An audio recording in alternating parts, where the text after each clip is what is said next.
Labor Party has won and will form government. A win is a win is a win. On behalf of the Australian Labor Party, I commit to the Uluru Statement from the Heart in full. Anthony Albanese's prioritising of the Uluru Statement from the Heart has become one of the most replayed moments of Labor's 2022 victory. And the path to the Voice referendum in late 2023 would absorb much of the government's political capital.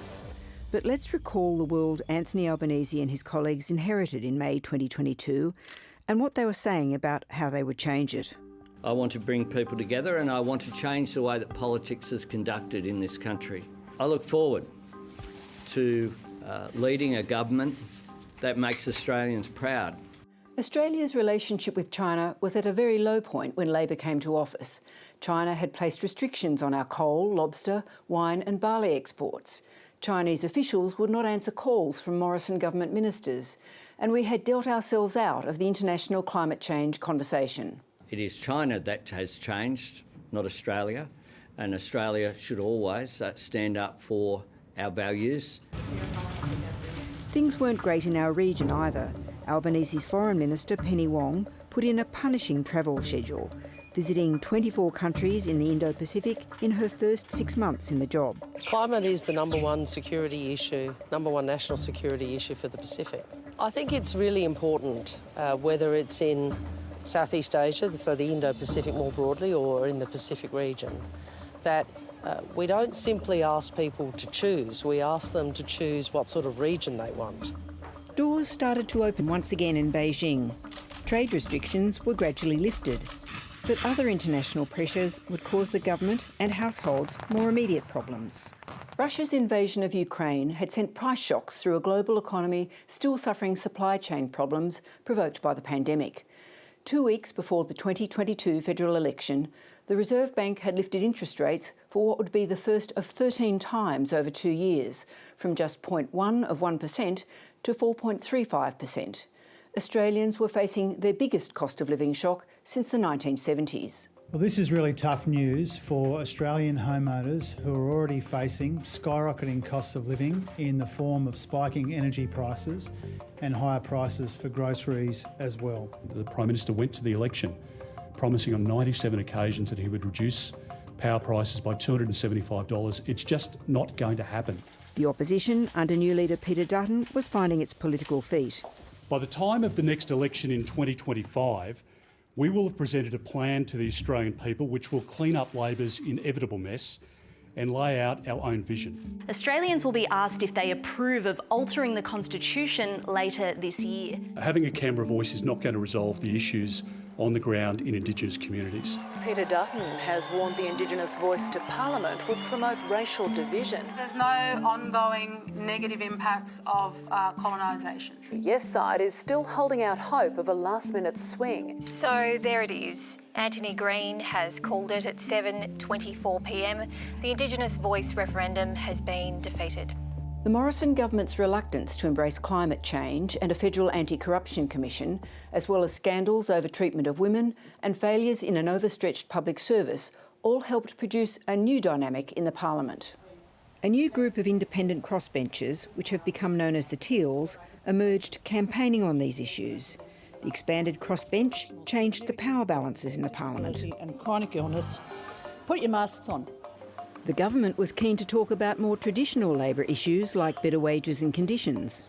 I absolutely welcome today's decision of a 5.2% increase granted by the Fair Work Commission to all those who are on the minimum wage. But the government was in a hurry on other issues too. It's no accident that one of the first pieces of legislation introduced by the Albanese government in the 47th Parliament is in response to one of the most urgent and pressing issues of our time, climate change. Our Labor government's first budget does three things. It provides cost of living relief, which is responsible, not reckless, and it begins the hard yards of budget repair. 2022 saw other issues start to be addressed too. Finally, we are debating a National Anti-Corruption Commission. But the government was to prove a disappointment on other issues. An ambitious overhaul of national environment laws started well. The EPBC Act is outdated and requires fundamental reform. Australians do not trust that the Act is delivering for the environment, for business or for the community. Instead, by the last days of the Parliament, the government had not only failed to bring forward the overhaul of the Act, or even the new body it proposed to oversee it, it was providing a carve-out from existing laws to the salmon farming industry. An horrendous conflict overseas would have ugly ramifications in Australia. Israel and Gaza are at war. West Australian Senator Fatima Payman has quit the Labor Party, unable to accept its position on recognition of a Palestinian state. An emergency national cabinet meeting in response to a spate of anti-Semitic attacks. An issue that relentlessly plagued the government was immigration. The High Court has cleared the way for asylum seekers in indefinite immigration detention who can't be removed from Australia to be freed. And the fact is, Mr Speaker, Australians are being put at risk. This is a very serious matter. We're talking about 84 now. Another one's been released overnight. 84 hardcore criminals. A favourite topic of the opposition leader, immigration transformed during the parliamentary term from one about border security and law and order to one about the economy. But by getting the migration policy settings right, the coalition can free up more houses for Australians.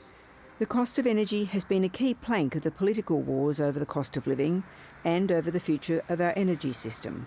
Today we announce 7 locations that we have looked at in great detail over a long period of time that can host new nuclear sites. What frontier economics has shown is that the cost difference is $263 billion through to 2050. Labor's fight back on the cost of living issue through 2024 began with a big call. Today I announce that from the 1st of July this year, our government will deliver a tax cut for every single Australian taxpayer. As you know, the board decided today to cut the cash rate by 25 basis points to 4.1%. We've got inflation down, wages and incomes are up, unemployment is low, we've got the debt down, interest rates have started to be cut, and now growth is rebounding solidly as well. The election campaign will be fought out in the shadow of Donald Trump's overturning of much of the world order that we have known since World War II. But at home, it feels like everyone is just glad the campaign is finally underway. Ready to go? You bet. Born ready.